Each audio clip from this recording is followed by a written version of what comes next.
So today we're gonna just to continue on from the death of the Caesars, and last time I actually talked about some part of the Octavian Augustus, but I'm just gonna recover since probably most of you guys already forgot what I mentioned. So I'm gonna just resume from the time when Octavian's kind of like appeared in the history. So after the death of a Caesar, um, everyone was really paying attention who will be the Caesar's successor because the Caesar received so much of attention and support from the citizens. As I mentioned, I explained to you why most of the Roman soldiers and then citizens really supported the Caesar because he's the one who actually wanted to distribute a lot of the wealth and the land and the money with the citizens rather than having all these astrocats keeping their land. So Caesar's sort of like got so much of attention and support, and that's why people are interested to really find out who will be the successor of the Caesar. And at the time, potential successors are only few. One was Mark Antony, which was the right hand man of the Caesar at the time, and Caesarion. Caesarion is a Caesar's son between the Cleopatra the Seven from Egypt. And as I mentioned, the Cleopatra that I mentioned to you before, there are many Cleopatra, but the Cleopatra that you are familiar is the Cleopatra the Seventh, which is what we were just discussing. So even before the death of a Caesar, Caesar already prepared the will before his death, and he already just revealed and who will be his successors. And the person the Caesar has appointed as successor was someone that no one knew. His name was Octavian, and he was only 18 years old at the time when he was actually appointed as successors. And so the people are wondering who is Octavian, and because they never even heard of this name before, and he was not one of the staff member or the cabinet member of Caesar at the time. So Octavian's was a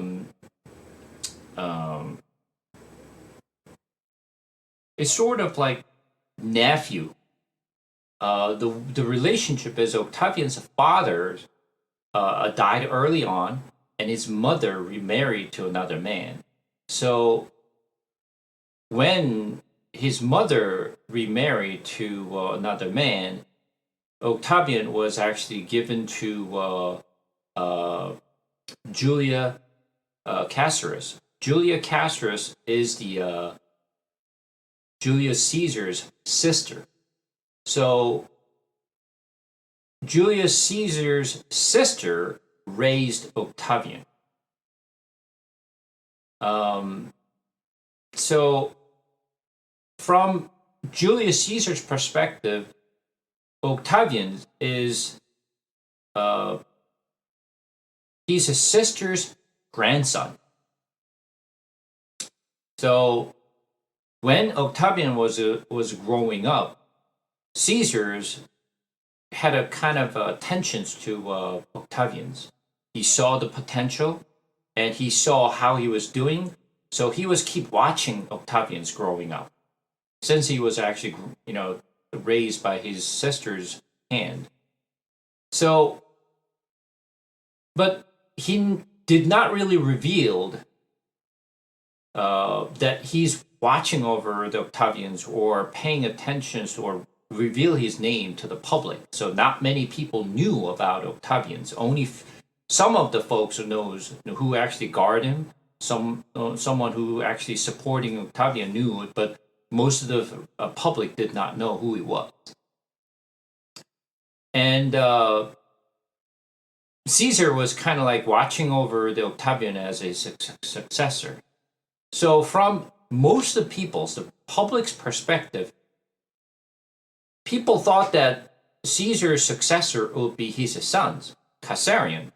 Caesarion was the son between Caesar and the Cleopatra the seventh. But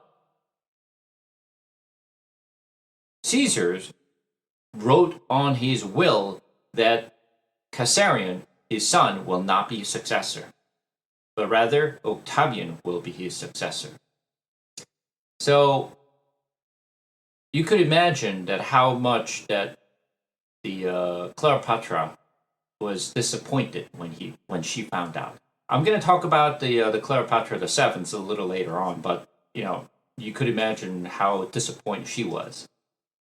And after Caesar was assassinated, and Octavian at the time he was at the training camp, the military training camp outside of the Rome, and when the Caesar's death was announced, everyone who supported Octavian and guarded him thought that Antony, which is the right-hand man of Caesar, might actually kill Octavians, and everyone worried. And a lot of the folks who guarded the Octavians thought that Antony will take control of all the powers that Caesar had. But Octavian, on the other hand, he was thinking, I'm the heir, and I'm officially the successor based on Caesar's will. Why should I just run away from Antony? But unfortunately, Octavians did not have much of a power. It's not like he was actually, like I mentioned, he was only 18 years old. He was very young, and at the same time, he did not have any power, nor the money. What happened was, after the death of Caesar, Antony literally took all the inheritance from Caesar's. He took away from, and at the same time, he continued to rule the armies of Rome. So you could imagine from Antony's perspective, he did not really see Octavian as a successor, nor sees him as a competitor, because Antony had all the power and he took all the wealth from the Caesars. So he had everything what he wanted it. So he did not really see Octavian, even though he was named as successor, he didn't really consider him as successor. So he kind of like downplayed it, sort of. So as I mentioned, Antony took all his Caesar's inheritance, and he actually used for the funding his armies and militaries for the monies that he took from the Caesar. And he also appointed these guardmen, Lepidus and Maximus, as consuls. So he put his guys into the important positions to really just kind of like pave the way for him to become emperor. And since he was kind of paving his way to just kind of like build his own powers within the Rome, so Octavians had to do something in order for him to really just regain the popularities and regain the wealth of Caesar's. He had to do something, but unfortunately, he didn't have any military powers or the wealth or any experiences or any type of a connections or political powers. None he had. Only thing that he had was name, that he was actually he was the heir of Caesar, and he was named as successor. Only thing that he can hold on to was pretty much that, and literally clinging on to Caesar's legacy. That's what he did. But that's the very important part, because publics or the citizens of the Rome still considered Octavian as successor, because that's what Caesar's will says, that he will become my successor. And he had to do something there. But in Rome, there is a kind of a custom that have most of the prominent successors. They perform some sort of like games in the theoretical places or the performance at the times. So that's the kind of through that event and through that kind of the performance, they gain the popularities, they announce their powers and sort of things that they usually do that as a customs. And in order for Octavian to really just host that event, obviously requires a significant amount of money that he had to really just spend to host those kind of events. But as I mentioned, he did not have any wealth because Anthony took all the inheritance from the Caesars, so he did nothing left for the Octavians. So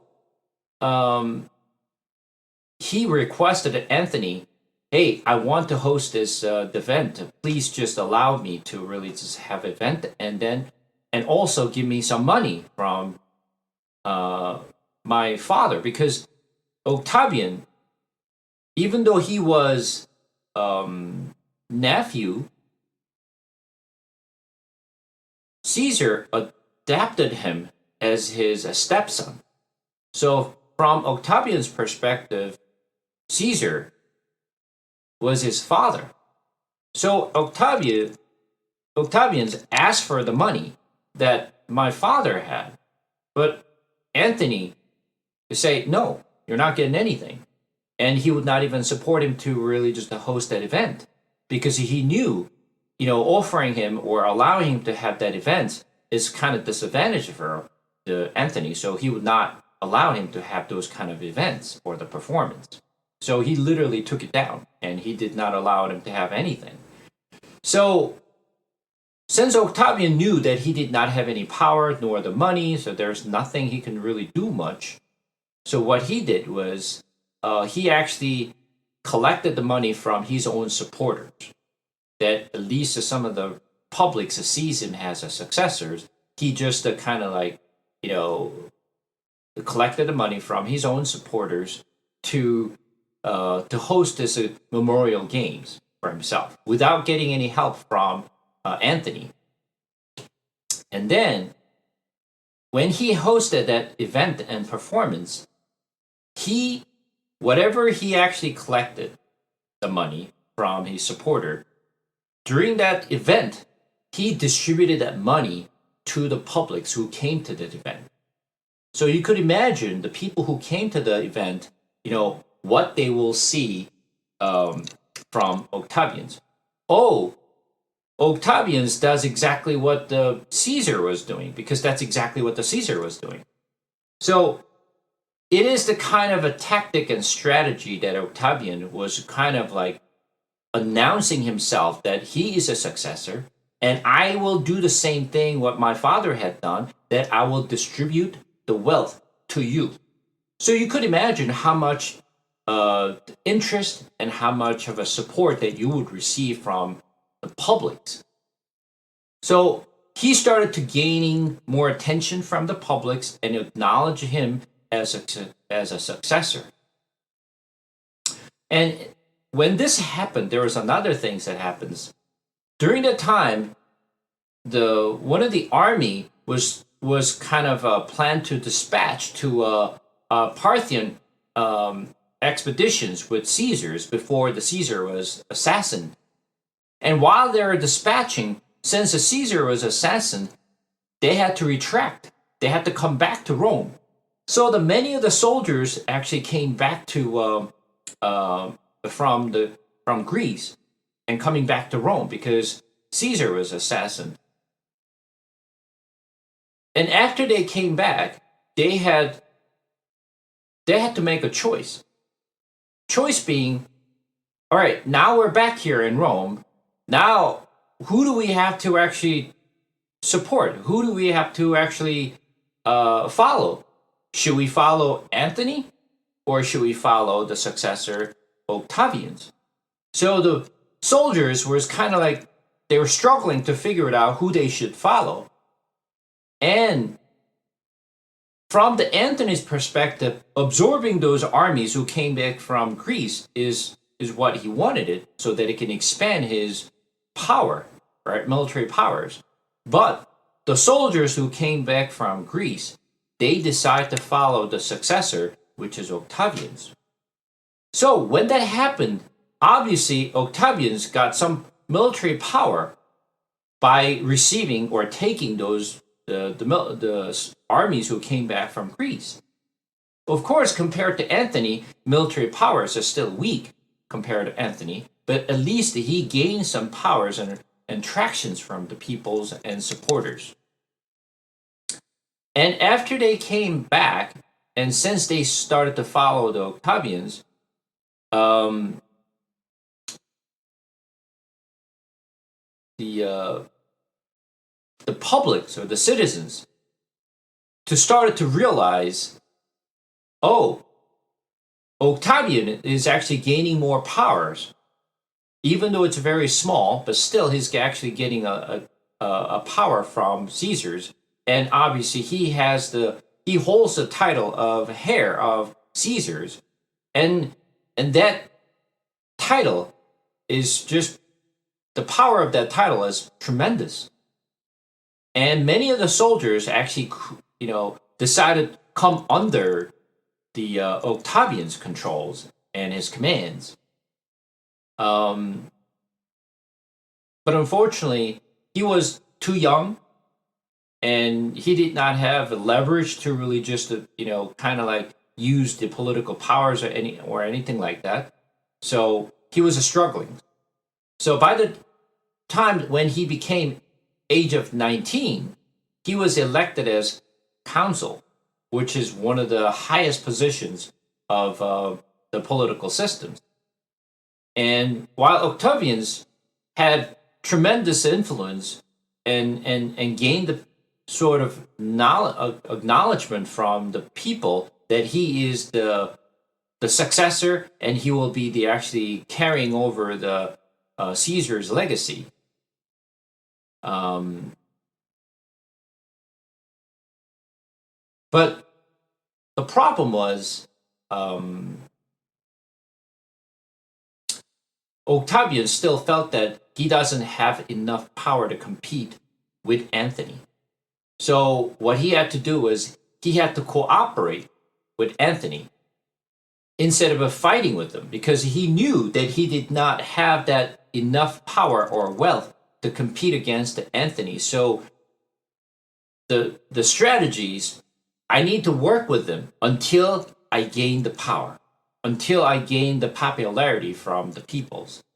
So what happened was Octavians and Anthony, and there's another guy, which is Lepidus, which is not really critically or important, or he's not playing the really just important roles within the role. But remember, Caesar had a triumvirate. This is the second triumvirate, which is Anthony, Octavians, and Lepidus. So they actually the one who made an alliance together to gain the power over republics. So republic is still there. They're the one who's supposed to really just rule the Rome, but after forming this alliance with this triumvirate, they actually wanted to gain the power over this republic. And since they're the one who has the most power over the republics, so they continue to gain more power, and no one from republic could touch the triumvirate because they're the one who has the most power. They're the one who actually rules the armies. They're the one who actually has the wealth, so they could not easily touch. Remember, why Caesar was assassin was because the supporter of the republic, and they didn't like the way that Caesar was actually ruling. He almost became a dictator, and republic did not like that because Roman citizens wanted to run their politic systems by the republic, not by the individual. That's why the supporter of the republic, which is Brutus, which is supposed to be the one of the right hand man of Caesar, he supported the republic, and that's why they actually kind of plotted to kill the Caesars. So even after the death of Caesars, obviously they were still trying to just to gain the power back from this triumvirate, but that wasn't that easy. So um, Octavians and Anthony, which is called the pro Republicans, and they're the one who actually have the most power, but at the same time, they have the common goal. Each of them, Octavian and Anthony, both have ambitions to become an emperor. They wanted to rule the Romes rather than utilizing the Republic to rule the Romes. So they both had the common goal. The common goal is suppress the Republic. So they had a common enemy, Republic. So what they did was by making this alliance between those three guys, trying to eliminate the important people in republics, whoever opposing to their powers, or whoever actually has any power left in republic, they try to remove them so they can gain the power. So no republic can compete against them. And as they actually making alliance and they're working together to remove their enemies from the republics, obviously they gain more power. So republic could not really just do anything to compete against those triumvirate. And what they did was they kind of, as a triumvirate, they actually sort of divided and conquered, and they divided a certain part of territories. Which part of the territory they will be ruling. So let me see if I have the map here. Let me just pull this map. If I can share my screen. Do you see my screen? So obviously this is Italy that you know, right? So and this is the Rome. So what happened was northern part of an entire Italy, including the Rome, was ruled by Octavian. Whereas Mark Antony, was ruling the East and Egypt. This is where he ruled. And Lepidus actually just ruled this area, which is the northern part of the Africa. The reason Antony took this particular region is because of the Egypt.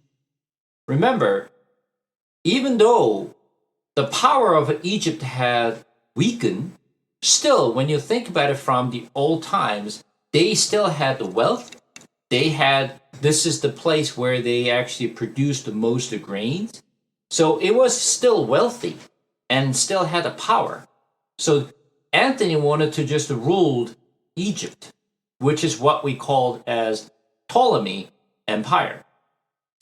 Remember, right before the Roman took over the Egypt, there was a Ptolemy and Seleucus Empire was fighting, and they had a war for 150 years, and those are the successor of the Alexander the Great from the Greeks, right? So they had the most the biggest land, as well as they had the most power. So one of the things that we just could talk about here is Octavian's at the time, he saw the powers and the wealth that Ptolemy Empire was still a hold. So he wanted to rule that particular area rather than Rome itself. But that kind of like give Octavian an opportunity, because Octavian was ruling the Rome's and truly the Roman Empire. So even though they kind of divided the territories and which part of the land they will be ruling, from the Octavian's perspective, he actually worked out for him. Octavian's took the immediate benefits that he can get from the Ptolemy's empire, but he actually made a mistake that he did not take the Rome as the area where he's supposed to really just rule. But he was blinded by the short-term benefits and advantages from the economics perspective and the also the wealth that he can gain from the Ptolemies Empire. So this is kind of like Octavian's given an opportunity for him to really just kind of like expand his names as well as his powers. While Anthony was ruling the Ptolemy Empire, Anthony fell in love with Cleopatra. Well, this is where everything starts to fall apart. And at the same time, as I mentioned, Anthony did not see Octavian as his competitor. He always looked down on Octavian because he was young, and he didn't think that Octavian could ever compete with him. So, while Octavian was kind of like cooperating and supporting Anthony, obviously that was his strategy. What he did was, while he was actually forming the triumvirate, he gave his sisters to marry to Anthony. And as you know, in the ancient times, that's how they actually make the treaty between the different countries and power. So they're, marrying with their sisters or their daughters to kind of like give it to them, so they actually just to maintain that relationship. And that's exactly what the Octavian did. He actually just gave his sisters to marry to Anthony to kind of make a treaty with them. But when Anthony fell in love with Cleopatra, obviously he abandoned the Octavian's sisters, and then kind of follow the Cleopatra. So this gave Octavian an opportunity to oppose and kind of like giving him a reasons to really to push him out of the power. What he did was he was actually just kind of like telling the citizens of Rome to say, listen, Anthony betrayed Rome. He actually just, fell in love with the Cleopatra and abandoned Rome. So, and as you know, I'm the heir of Caesar's. I'm the successor. I'm the official successor of the Caesar. So you have to support me. And he's a traitor. So he actually told the citizens that if you support Octavians, one day, Anthony will turn to Rome and give it to Egypt. You will lose the power. So do not support Anthony, support me. So he was actually just preaching to the Roman citizens that everybody should follow Octavians rather than Anthony. And they said, if you don't support me, and if you support Anthony, one day Cleopatra from Egypt will become our queen. And obviously Rome did not want that. So he was preaching to the people, to Roman citizens, that since I am the heir of a Caesar's, I have the right titles to be, the leading the Romes and the countries. So at this point, obviously, the second triumvirate which they had together to kind of like remove their enemies of republics, and started to broken off. So they started to actually have the kind of like have a battle between Anthony and Octavianus, because Octavian started to getting a lot more tractions, a lot more support, a lot more armies came under him. So he gained a lot more power to compete against Anthony. So at this time, well, I'm gonna just talk about the Cleopatra. So I'm sure that you want to know more about the Cleopatra. So let's talk about Cleopatra the Seventh. Obviously, Cleopatra the Seventh is the last power of a Ptolemy dynasty, and her father was Ptolemy the 12th. After his father died, Cleopatra married to her younger brother. Well, you have to understand the Ptolemy dynasties and the way they worked. Cleopatra was the seventh, was the pharaoh of Egypt, right? But when you think of it, they're not purely Egyptian. Ptolemy came from Greece, so they're the descendants of Greek, not Egyptian, right? And they did not want to get mixed with Egyptians. So what they did was they were intermarried within their own family. They never married to outside of their own family. So they kind of married to each other. Their sisters, brothers married together to continue to keep their legacies. So this is the most common things that happened in Egypt and during the Ptolemy dynasty, and how Ptolemy descendants became. So they always married to their brothers and sisters all the time. So this is just the most common thing that happened. So Ptolemy the 13th, which is Cleopatra's younger brother, and Cleopatra married as normal practice.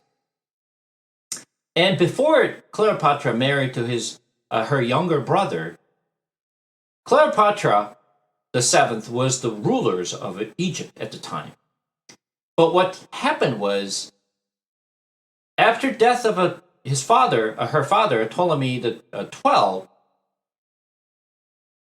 the people of Egypt too supported Ptolemy the 13th rather than Cleopatra the seventh, because obviously Cleopatra the seventh was a woman versus her sister Ptolemy the 13th was a guy. So they wanted to support the guy, sort of the man pharaohs rather than queen pharaoh. So many of the people who supported the Ptolemy the 13th rebelled against her, and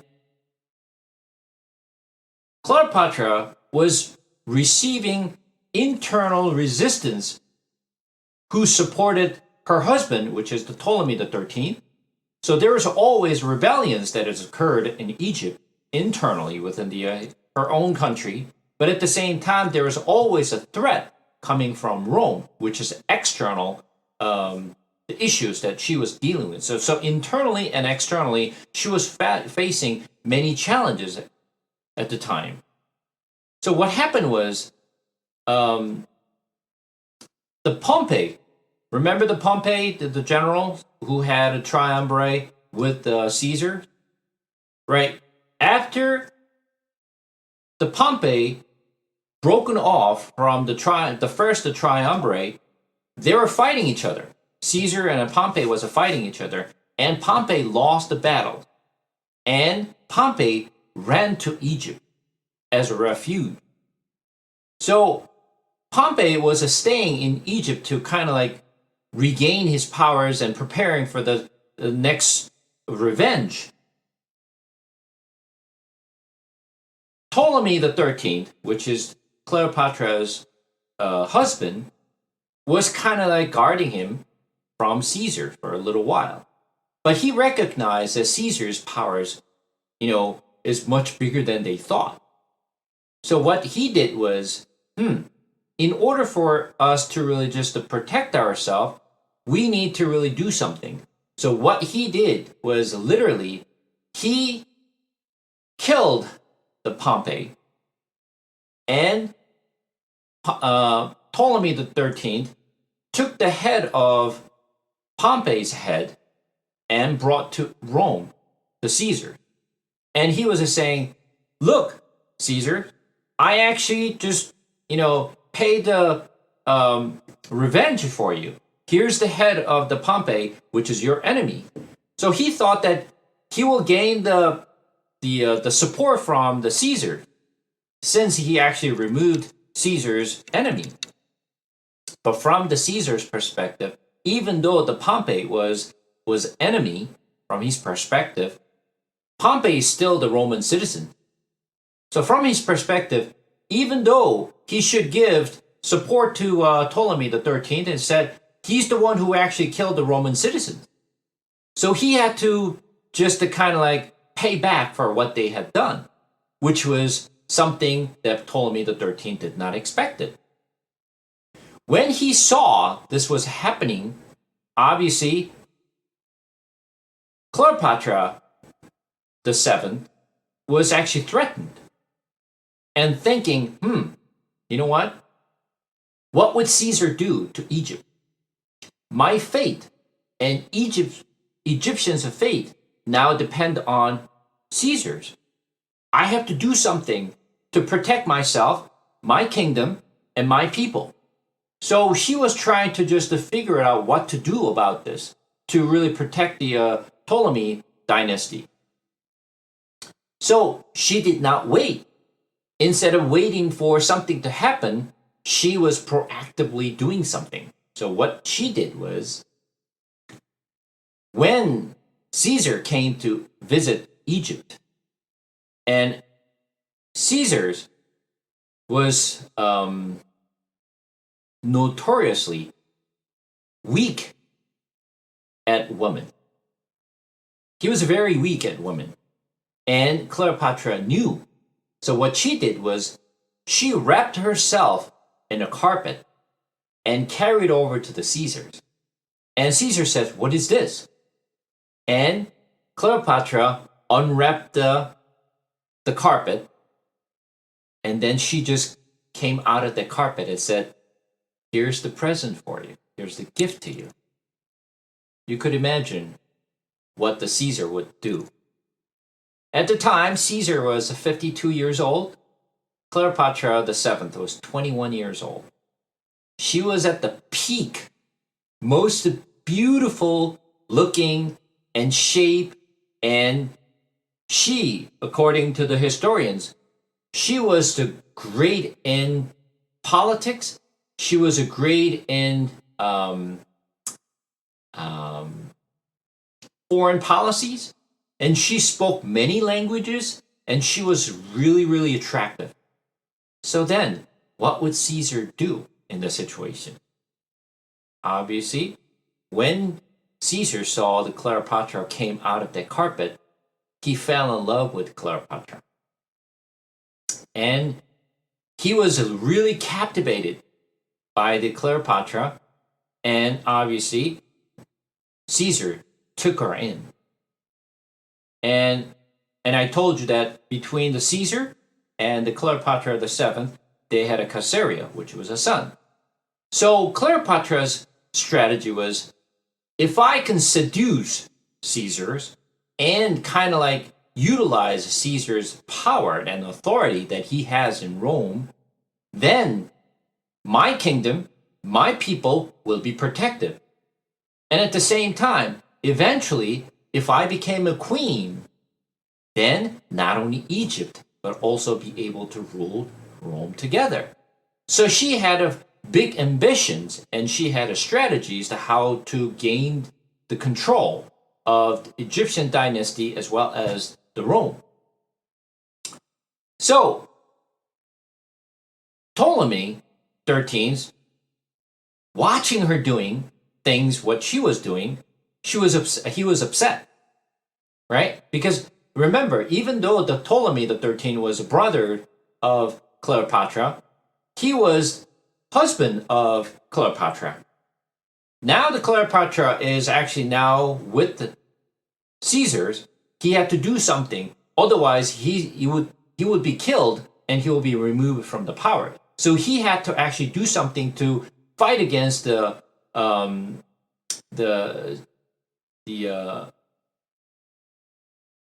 his wife Cleopatra the seventh, and Ptolemy the 13th. So literally fight against Cleopatra. He saw that Ptolemy the 13th was fighting against Caesar. That's how Caesar saw it. And literally, after many wars between Cleopatra the 7th and Ptolemy the 13th, he died in a war. Ptolemy the 13th was killed in a war. So now Cleopatra became a widow, and she became a single again. Obviously, Caesar was okay to just accept her as his the wife. And after Caesar was, had enjoyed his time in Egypt, and he returned to Rome, and he was actually coming to visit Egypt during his vacations, and he enjoyed his time, and then going back to Rome. So that's how he did it. But while he was doing it, he was totally blinded by the Cleopatra, and he fell in love with the Cleopatra. And Cleopatra was very, very intelligent, and like I said, she spoke multiple different languages, and she had a great knowledge of and insight of the human natures, and she was just smart, intelligent, wise, and beautiful. So she had all the reason that Caesar could fall in love with the Caesars. And obviously, Caesarions came as a son between Caesar and Cleopatra the seventh. And Cleopatra was at this point was dreaming of becoming a queen for the and trying to make the Caesar as the emperor of Rome. And she was thinking that I'll be able to control the Rome's and Egypt all together in one day. However, after Caesar was assassinated in Rome, and her dream was shattered, because she was hoping that Caesar will make his son Caesarion to become his successor, but instead of making Caesarion as a successor, made Octavian as a successor. So, literally, Cleopatra was disappointed. Now, she realized that, oh, Caesar abandoned me. I'm nothing.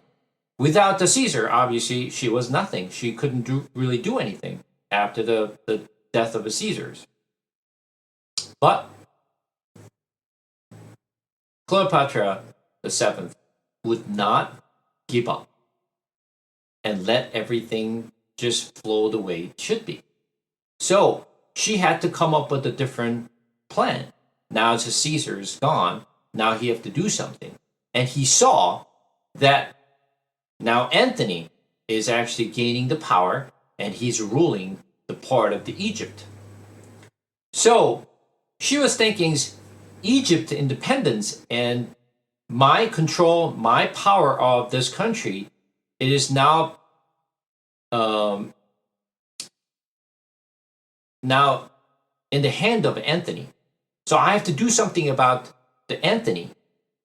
And she was actually trying to have a plan. What am I going to do from now on? Now Caesar's gone. So now she had to worry about her power. She had to worry about everything, what's going on in Rome. So she had some plan. And now Antony is gaining the power and leading the power of Rome. So she actually called into Rome after the Caesar's death. And she was questioned by the Romans. Um, while she was assumed to really answering to the Rome, the government, Antony saw, and Antony had also had eyes on Cleopatra as well, because obviously Antony was a man as well, and he attracted to Cleopatra, but he couldn't do anything because Caesar was the one who was actually hanging out with her. Now Caesar's gone, so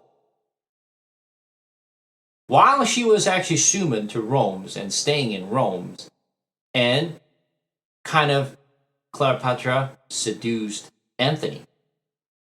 And of course, all men will fall in love with Cleopatra if she decides to really seduce a man because of her intelligence, because of her, the beauties, and because of all the reason what she had. And now she gained the understanding what happened with the Caesars, and also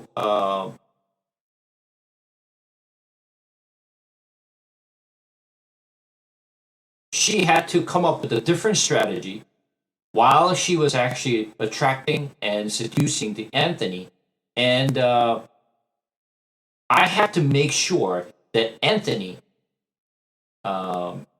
truly fall in love with me, but at the same time, I'm not her, I'm not his concubine, but I have to be his wife, true wife, not as a concubine. Because after the death of Caesar, she thought that Caesar was seeing Cleopatra as a concubine, not as his wife. And that's exactly what happened when Caesar made his successor as the Octavians rather than Caesarion. So Cleopatra seduced Antony, but while she was actually seducing Antony, this time the difference is when Cleopatra the seventh seduced Caesar, it was more of a political reason why she seduced Caesar. But this time, when she seduced Antony, Cleopatra herself genuinely fell in love with Antony as well. Not only political reason that she had to gain the powers that she needed to control the Egypt and in the future ruling the Romes, but this time Cleopatra the seventh truly fell in love with Antony, and they actually married together. But at the same time, Antony truly loved her as well. Um, so through this marriage, she truly secured her position because Antony did not see anything but Cleopatra. And the trouble was, as I mentioned, Octavian gave her younger sister to Antony to become Antony's wife, right? Remember that? For the political reason, right? To make the alliance.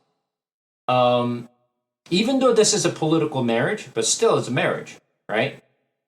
But Antony literally abandoned Octavian's sisters and then made Cleopatra as his wife. And it is like Octavians used it as a political,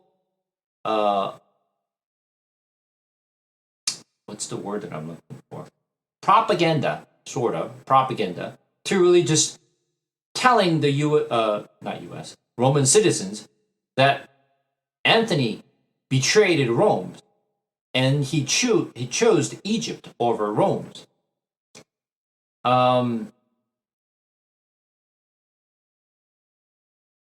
So For this reason, they started to have a war between Octavians and Antony, trying to just to gain the control, who's more powerful and who will be ruling the Roman eventually. And since they were just fighting over between the two, here's the challenges. Romans always powerful on land. The Romans soldiers was most strong power when they're fighting. Their armies are fighting on the land, not on the sea. But what happened was,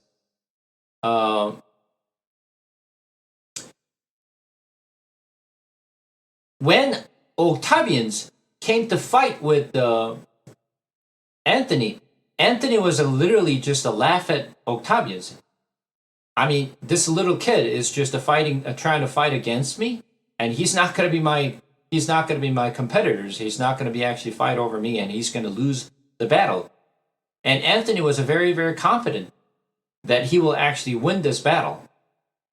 And Octavians was not a really general, right? However, Antony was a general for a very, very long time, even with the time when Caesar was ruling. So he was the general of the Caesars.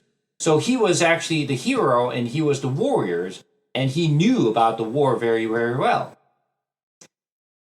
But Antony kind of downplayed, and also he actually just kind of like didn't see the Octavians has any type of strategies or any type of talents or any type of have plan to really fight against the Antony, and he just saw him as just nothing more than a kid.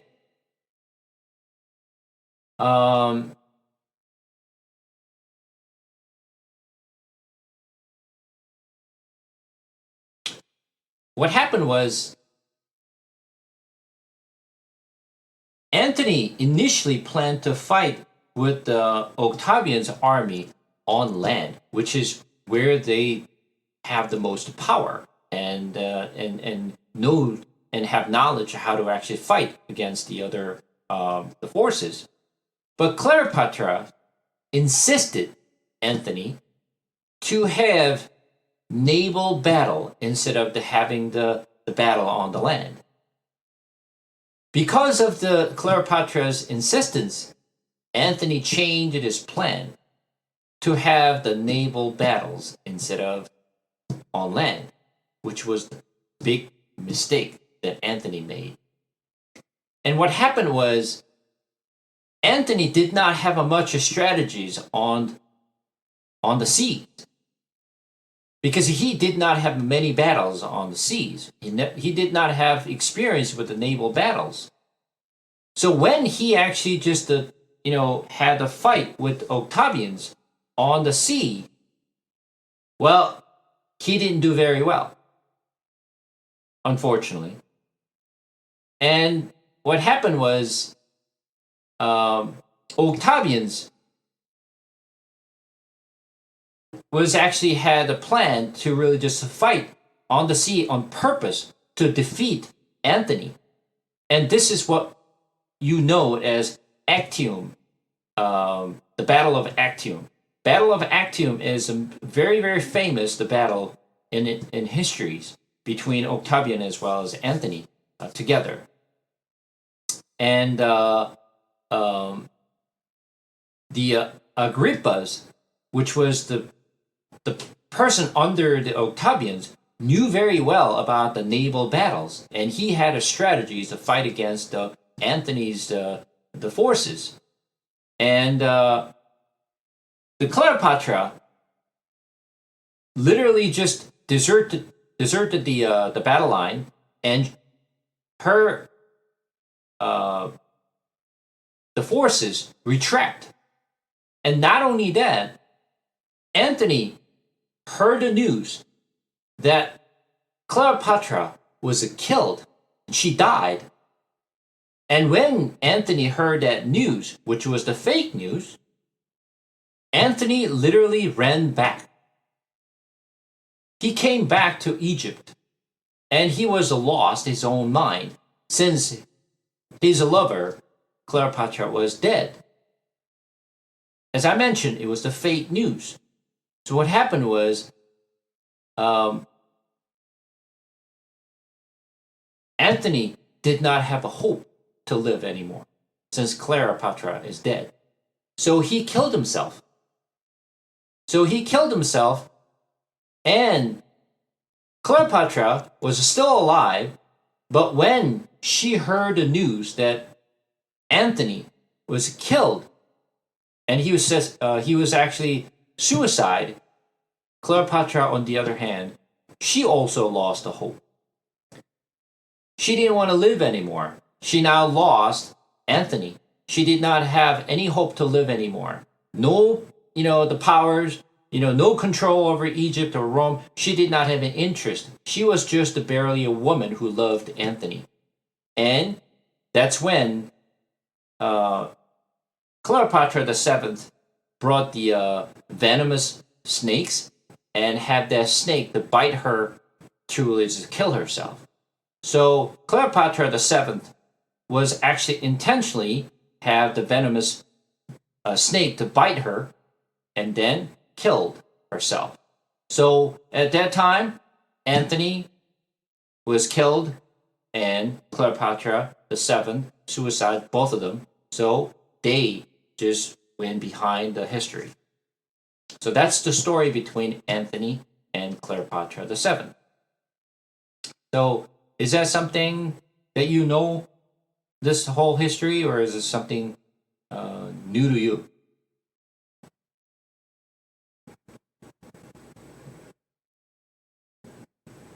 Which movie? Movie? No, this is not. This is a movie. This is a actual history that I've just explained to you. I think there is a movie, by the way. I don't know which movies, but I think old movies there. I think I could look it up if there's actually movies on this one, but I'm not talking about movie here. I'm talking about the actual history here. So this is the history of between the power game between Caesars, Anthony, and Octavians.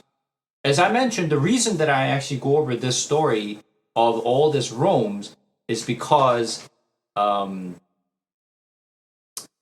it is important for us to understand in order for us to understand the Herodians, the Herod dynasty as well. And as I mentioned, when you look at the book of Mark, you will see the Augustus was called for the census, right? So they actually Joseph and Mary went to their hometown to register themselves, right? That's why they went back to Bethlehem, right? That's the story of the Augustus actually called for the census. So this give you some history of exactly what happened at that time and why he was actually called in for that reasons, and so that we know exactly what to talk about. So at least for this the Romans history. I mean, do you have any questions about the Roman histories or any um, things that you want to ask before I can move on to Herod?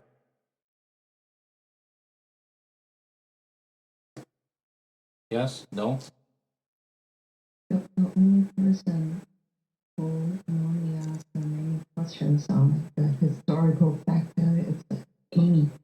She cannot talk today. I don't know whether she even have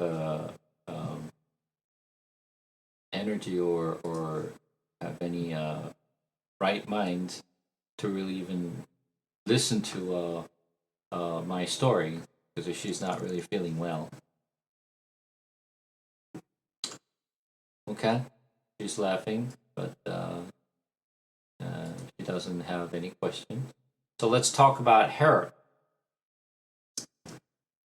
So Herod. Let me see if I can pull the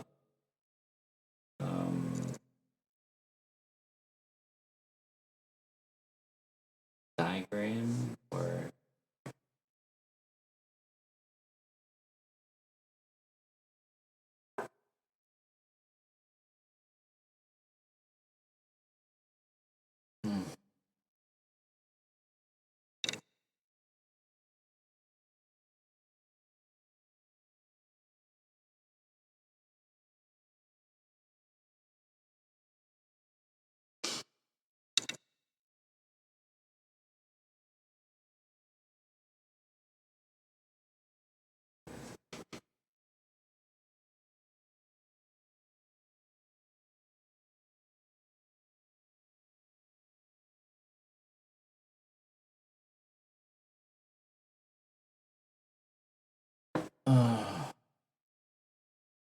Herod, Herod.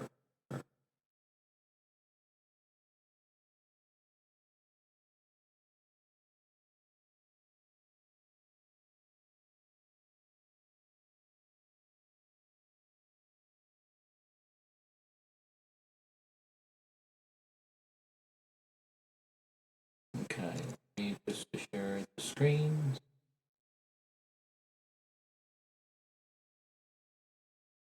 Okay. So, do you see my screen here? So, there are many Herods. So, many people know Herod as just a one king, but there are many, many Herods. So, we're going to have to be able to really distinguish which Herod we're talking about. Uh, Mostly, the most famous the Herod that you know is the Herod the Great, right here to the right. You see this, the bold? Right, this is the Herod who tried to kill the babies under 2 years old. That is the Herod the Great. So, in order for us to understand, we have to understand from his father, which is Antipater. Antipater, it was the Herod's father. He's the one who actually started to gaining the power that he inherited to the Herod the Great. And obviously Herod the Great was we when we think of Herod, we, in our memories and our understanding of Herod is just a bad guy, right? He's the one who always just came as a villains and who just try to just kill the babies and you don't hear anything good things about Herod, right? When you think of the name Herod is always like bad guy, right? That's how kind of stuck in our head. But you have to understand from a different perspective. Of course, from the biblical point of view, he is the a villain. He was this bad guy for sure. But when you look at it from human history, not from the biblical point of view, from human history, he was a great politician. He was a great politician, and if if we go to Israel, especially in Jerusalem, most of the architectures and most of the things that has established and what's left today, most of the stuff that you see in Jerusalem or in Israel's are built by the Herods. Most of them, not all, most of them. So if you go to Israel to see some great landmarks and great architectures and things of nature, you're literally seeing the work of the Herods. So you be amazed what he had built because that's pretty much what is left in today's Israel today. So from that perspective, from architectures, and he was the great politicians to really build his powers and build all the things that is left in today's world. So we're gonna kind of talk about who is the Herod, and then we're gonna just kind of talk about the rest of the Herod that we're gonna talk about. So the name that is actually bolded here, the Philip the First, and Archelaus, and Antipas, and Philip the Second, and Agrippa the First, and Agrippa the Second. These are the names that we see in our Bible. So they're all Herods, right? The Herod's descendants. So these are the most important guys that we're going to talk about. So what you know is the Philip the First and Archelaus and Antipas and Philip the Seconds and Agrippa First and Agrippa Second. But Agrippa First and Agrippa Second is usually in the book of Acts, not in the our four Gospels. But most of the guys, the Herod's descendants, the Philip the First, the Philip the Seconds, and Archelaus and Antipas, they're all in the four Gospels that you will see. And of course, you're familiar with the Herodias and also the Salome, which is you hear about the story that Salome asked for the head of the John, and then he was accused and he was killed because of the Salome, because Herodias asked the Salome for the head of the John. So these are the people we're going to kind of like focus on and who they are and what they did. All right. So with that, let's talk about Herod. Herod, the name of the Herod means is son of a hero. Son of a hero is meaning of the name Herod. And he's the one who actually ruled the Palestines and adjacent regions from BC 55 through AD 93 is a Herod, dynasty we call. And he was the second son of Antipar, which was the Herod's fathers. The Antipar ruled the regions between BC 55 through 43, and he literally just he was the governors and he was ruling the Palestine areas, and he was the literally founder of the Herodian dynasties, and during the Jesus' birth, which is what we saw in Matthew chapter 2, and those are the story that we hear. When he was at 25 years old, he served as a governor at age 25. And the area where he actually ruled was he was the governor of the Galilee, and he was actually appointed as the king of Judea in BC 40, and by the Roman Emperor Augustus. Who's Augustus? Augustus is Octavian. Augustus is the name was given to Octavian, so that's why I actually gone over all historical fact of the Romans, because you need to know who's who, because Herod is tightly coupled with Caesars and Anthony and Octavians. This is why you have to understand all three of them, the reason I gone over the whole history. So he literally ruled, conquered Idumea, Samaria, and Galilee region. Those are the regions where he actually ruled in the and also including the Jerusalem in BC 37. And later he became king of Judea. And through this all,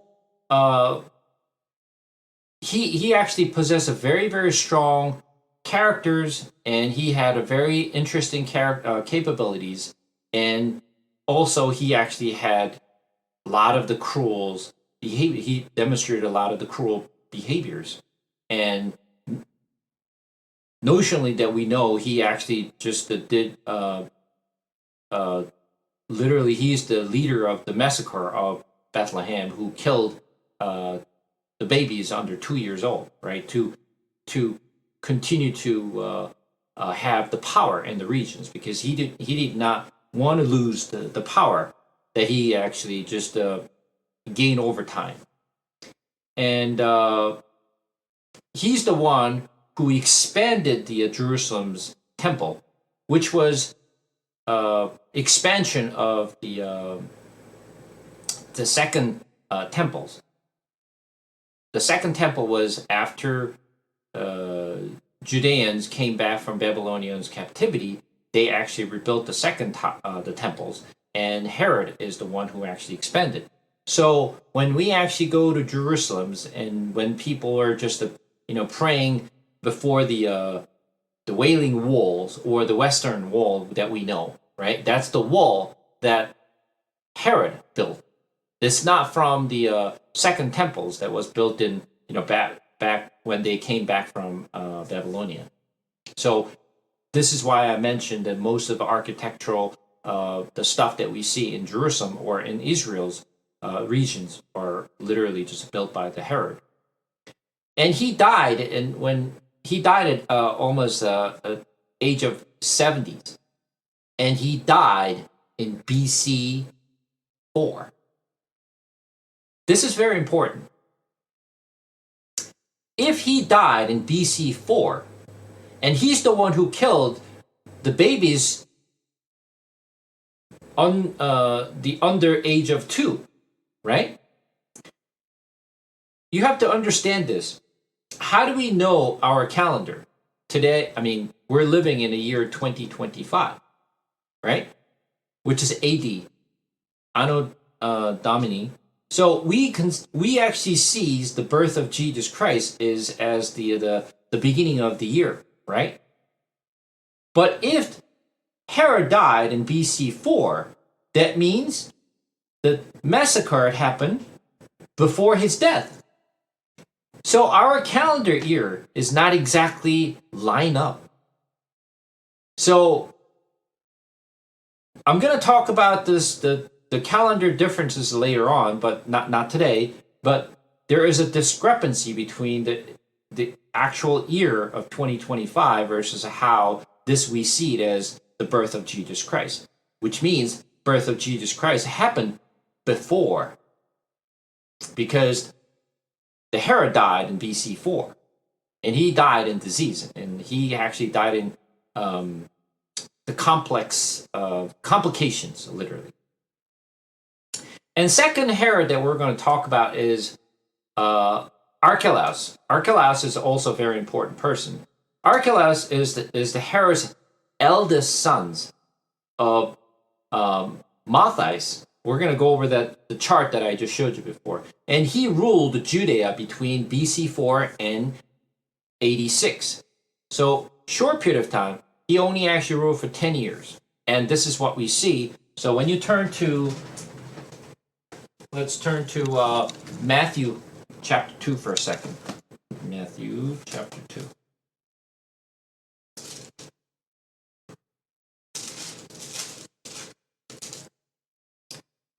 Matthew chapter 2. We're going to read from verse 19. But when Herod died, this is the Herod the Great, behold, an angel of the Lord appeared in a dream to Joseph in Egypt, saying, Rise, take the child and his mother, and go to the land of Israel, for those who sought the child's life are dead. And he rose and took the child and his mother and went to the land of Israel. But when he heard that Archelaus was reigning over Judea in place of his father's Herod, he was afraid to go there, and being warned in a dream that he withdrew to the district of Galilee. So now we see this Archelaus. Archelaus is the eldest sons of the king, the Herod the Great. Okay, so that we know who this Archelaus is, right? And he literally ruled the Judea and Samaria, and his powers and the authority was given by the Roman Empire. And but later he actually threatening the larger scales of rebellions, and he was removed from his power later on. And as a result, Archelaus was removed from Judea, and then that whole area became the Roman province, and governed by the different persons. So there's another person that we need to pay attention is the Herod Antipas. Antipas is the second son of Herod the Great, and he was the ruler of Perea after his father's death. So let's take a look at where we see him. So let's turn to this time Luke chapter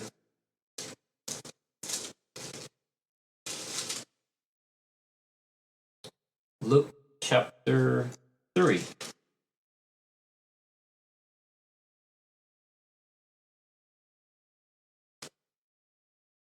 Luke chapter 3, we're going to read from verse 1. In the 15th year of the reign of Tiberius Caesar, Pontius Pilate being governor of Judea, and Herod being tetrarch of Galilee, and his brother Philip tetrarch of the region of Ithuria and Trachonitis, and Lysanias tetrarch of Abilene, during high priesthood of Annas and Caiaphas, the word of God came to John, the son of Zechariah, in the wilderness. So you see this Herod here. This Herod that we see in this Luke chapter 3 is Herod Antipas. So this is different Herod than the other Herod that we saw. So in the Bible, we actually see Herod and their name is kind of like interchangeably used, but we have to understand which Herod we're referencing. So there are multiple different Herods that we see in the Bibles. So this particular Herod that we see in Luke chapter 3 is Herod Antipas, which is different Herod Archelaus, which we saw in Matthew chapter 2. Right? And obviously he had a significant connection with John the Baptist and Jesus. And he took his brother Philip the First, which was, let me actually just pull that map back again. So let's just take a look. Let me share it again.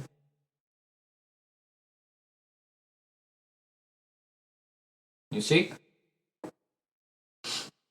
So this is Antipas is what we're just talking about. So he literally took the wife of Philip the First, which is brother. So Antipas was the second son of Herod, which is from Marthias. So Marthias is a very important person because Marthias is the mother of Archelaus and Antipas, whereas Philip the First is son of Miriam the Second. Well, Miriam the Second is not really important. We're going to talk about the Miriam the First, which is more important person than Miriam the Second's. But Miriam the Second's, Philip the First was mother, and Philip the First was married to Herodias. So Philip the First and Herodias was actually husband and wife, but Antipas is the one who actually took the Herodias from Philip the First, and that's where the trouble started. Right? And then, since the Antipas took the Herodias, Judeans complained about it, right? That's why Herodias wanted to just have the John the Baptist to be killed through the Solomon. So this is the Antipas, the Herod that we see in the book of the Luke that we just said, that we saw. Okay? So at least you know exactly which Herod we're talking about here. So, as I said before, he took his brothers, step-brother, obviously, not really brother, but the step-brothers, Philip the First, and took his wife, Herodias, and that incident leading the John the Baptist to be arrested and executed for that reasons, because he was receiving the criticisms from the people, right? And that is recorded in Matthew chapter 14 and Mark chapter 6. That's the story of how John the Baptist was executed, right? And also, he's the one who examined the Jesus. So this time, we're going to turn to Luke chapter 23. Luke chapter 23.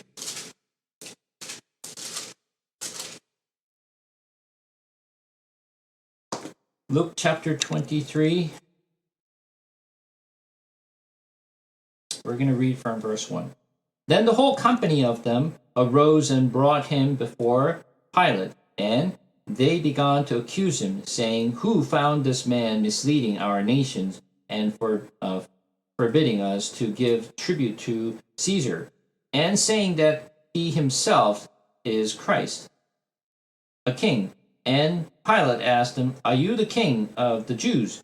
And he answered him, You have said so. Then Pilate said to the chief priests and the crowds, I find no guilt in this man. But they were urgent, saying, He stirred up the people, teaching throughout all Judea, from Galilee even to this place. When Pilate heard this, he asked whether the man was a Galilean. And when he learned that he belonged to Herod's jurisdictions, he sent him over to Herod, who was himself in Jerusalem at that time. This Herod that we see that Pilate sent Jesus to, this Herod is the Antipas. This is the Antipas that we're referring to. So this is why we have to understand which Herod we're referring to. So at least we know this is not Archelaus, but this is the Antipas, the Herod Antipas. So Jesus was sent to Antipas to review him, because Antipas is the one who ruled the region of Galilee at the time. And also, when Jesus mentioned about him as a fox, you remember the Jesus mentioned someone as the fox. So we're going to take a look at Luke chapter 13. Luke chapter 13.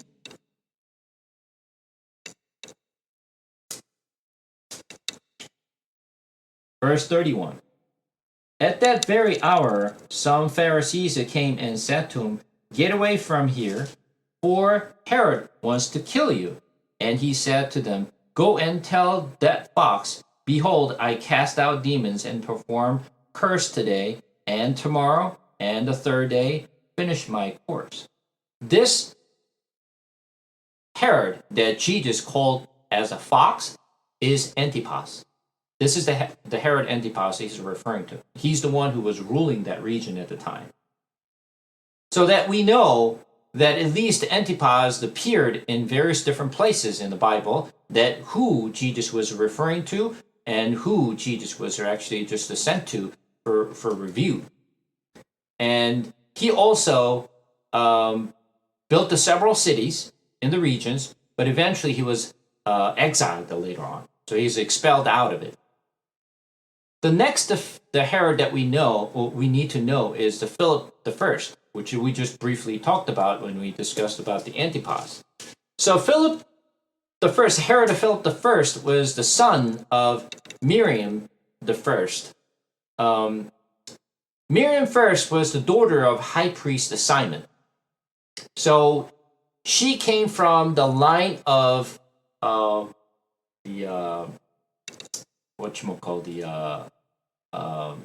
Hasmonean. I did not actually talk too much about the Hasmonean the dynasties. The Hasmonean dynasty is very, very important Israel history. Hasmonean dynasty came after the rebel against the Roman Empire. Not actually, I'll take it back. It's not really starting from the Roman Empire, but they're actually rebel against the Ptolemy and the Seleucus the dynasty. So I'm not going to go too deep into that Hasmonean dynasty, but the Hasmonean dynasty is very, very important in Israel's history. That the reason Herod took the woman from the Hasmonean dynasty is because, remember, Herod himself, it is not Israelite. He's not Judean. He was Edomian. Edomian is the descendants of Edomite. Edom's line is where he came from, right? So he's not a pure Israelite. So in order for him to get support from Israelites, he had to marry to the woman who has, coming from the line of Judean. So that's why he actually married to the Miriam. But once again, I'm going to get to that later on.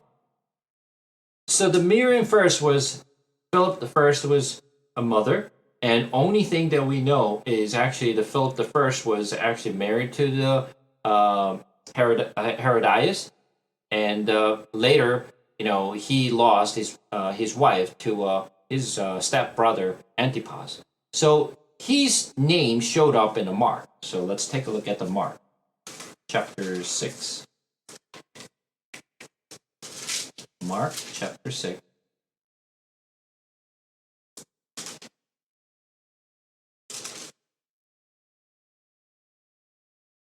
So we're going to read from verse 14.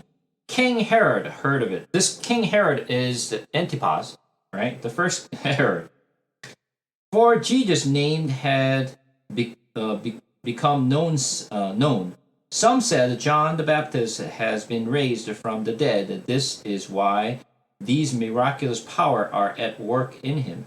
But others say he is Elijah, and others said he is a prophet, like one of the prophets of old. But when Herod heard of it, he said, John, whom I beheaded, has been raised. For it was Herod who had sent and seized John and bound him in prison for the sake of Herodias, his brother Philip's wife, because he had married her.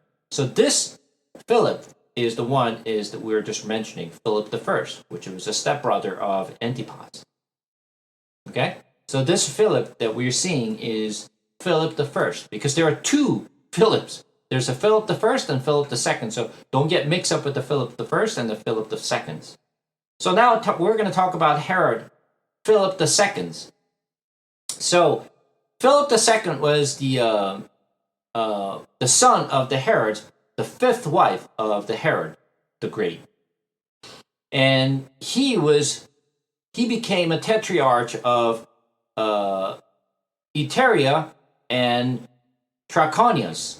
So his name was also shown in Luke.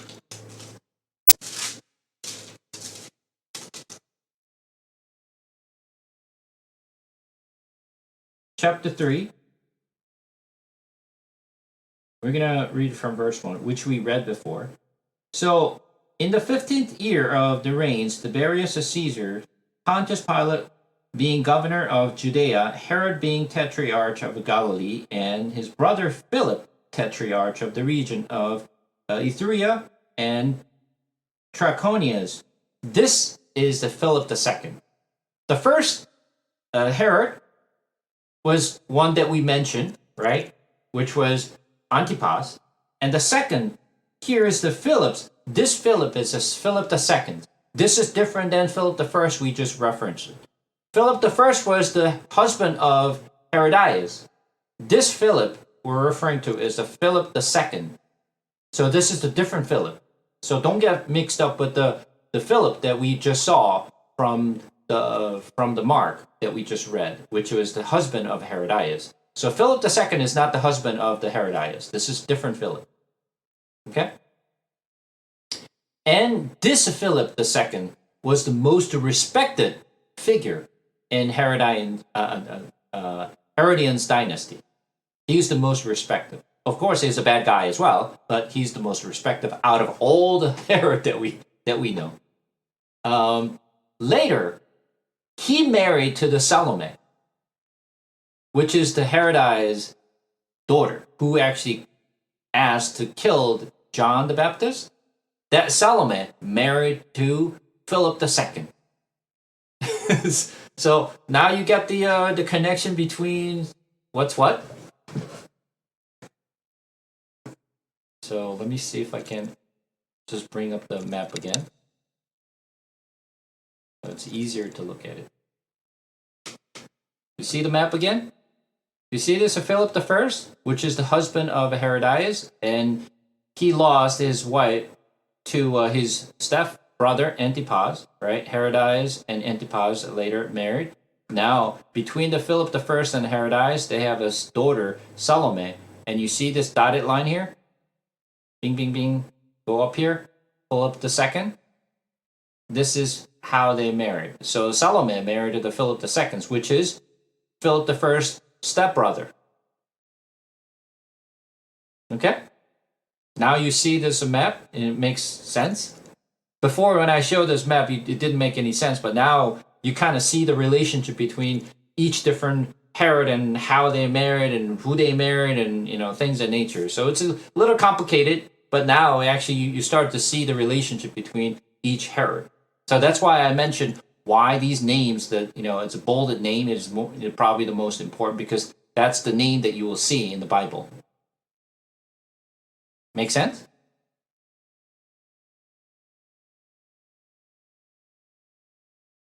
Well,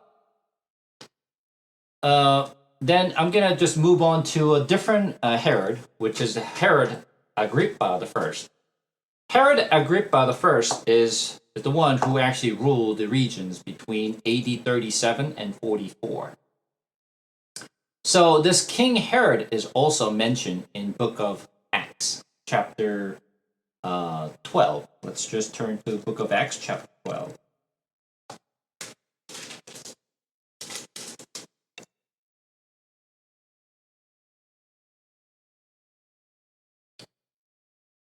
Acts chapter 12, verse 1.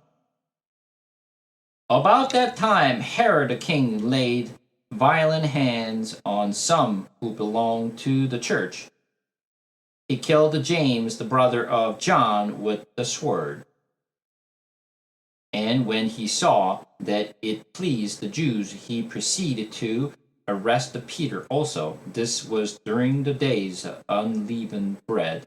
And when he had seized him, he put him in prison, delivering him over to 4 squad of soldiers to guard him, intending after the Passover to bring him out to the people. So Peter was kept in prison, but earnest prayer for him was made to God by the church. And Peter was released by the miracle of the angels. This Herod is Herod Agrippa the First. Unfortunately, it doesn't mention about their name, but all reference it as Herod. So we're confused because which Herod is this? Because a lot of people think that this the Herod is the same Herod who actually killed the babies under 2. But there are many different Herods that shown in the Bible. But unfortunately, they just name the Herod as name. So of course we get confused. So this Herod Agrippa the First is the grandson of the Herod the Great, the grandson. So let me just bring up the map again one more time.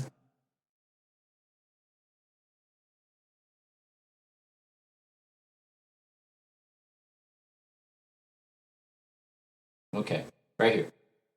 So this is the Agrippa the First, which is coming from Miriam the First, which is, I said, probably the most important persons that we need to know later on. But Miriam the First and had 2 sons, Alexander, Aristobulus, and both of them actually killed by the Herod. But anyway, so he's the sons of the Aristobulus, and Agrippa the First is the one who we just saw from the Book of Acts, chapter 12. All right.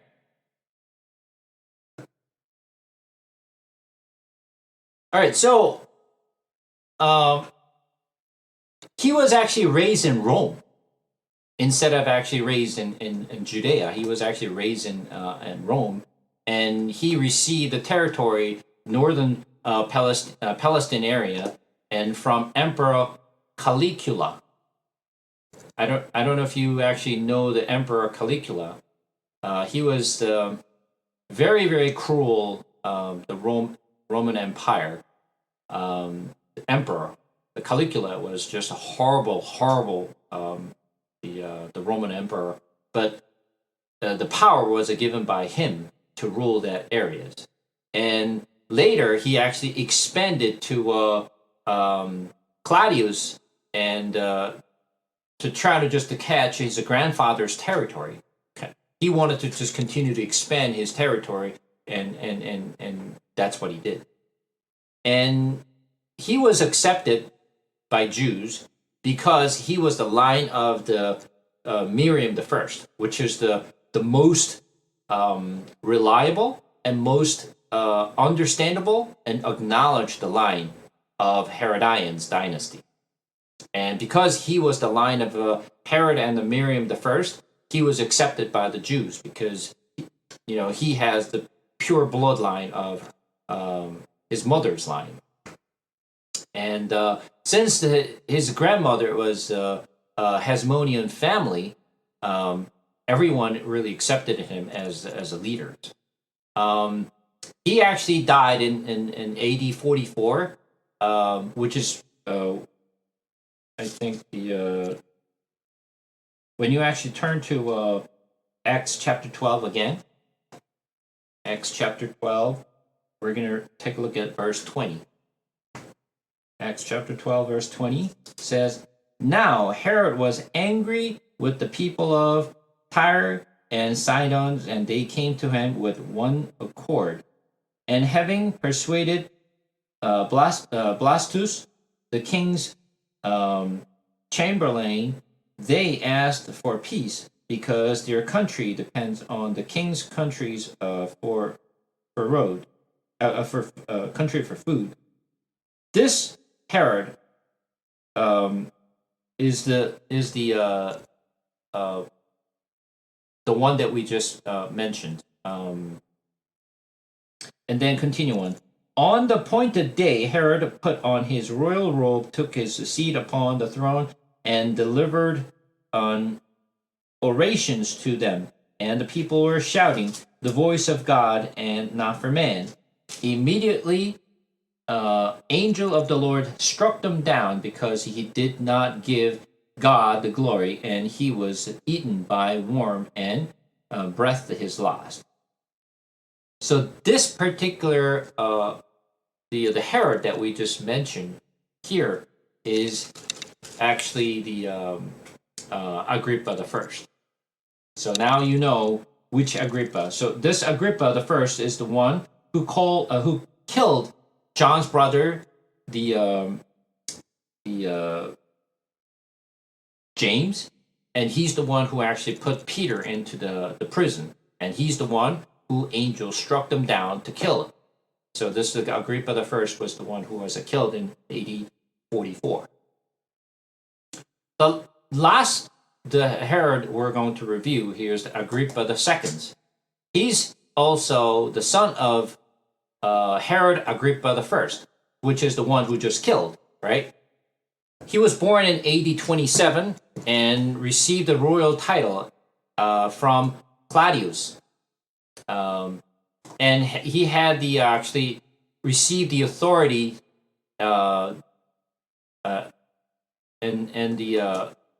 received the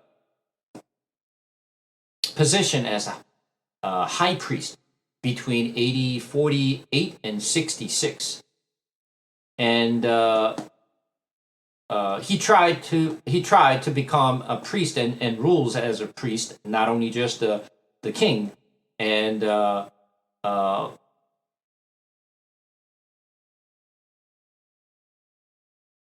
he actually failed as a high priest because they actually made a revolt in AD 66. And he just ran to Rome and he stayed there. And his name was also shown in the Bibles in book of Acts chapter 25. So let's go to Acts chapter 25. Acts chapter 25. We're going to read from verse 13. Now when some days had passed, Agrippa the king of Bernice arrived at Caesarea and greeted Festus. And as they stayed there many days, Festus laid Paul's case before the king, saying, "There is a man left a prisoner by Felix. And when I was at Jerusalem, the chief priest and the elder of the Jews laid out their case against him, asking for the sentence of condemnation against him." So this particular Agrippa is the Agrippa II. which is different Agrippa than we saw from the other book of Acts, chapter 12 and 25. So this is Agrippa the second, and he died around 80 and that was the last Herod. He was the king of the last Herodians dynasty, so he was the last Herod that we know. So now you kind of know different Herods and which Herod, which and Philip first, the Philip the seconds, and Archelaus and the Agrippa the first, Agrippa the seconds. So now you kind of have an idea of who's who, right? I have a few more things to really talk about the Herod, but time is up for today, so I'm just going to stop here. Any questions about this, the historical fact that I just mentioned?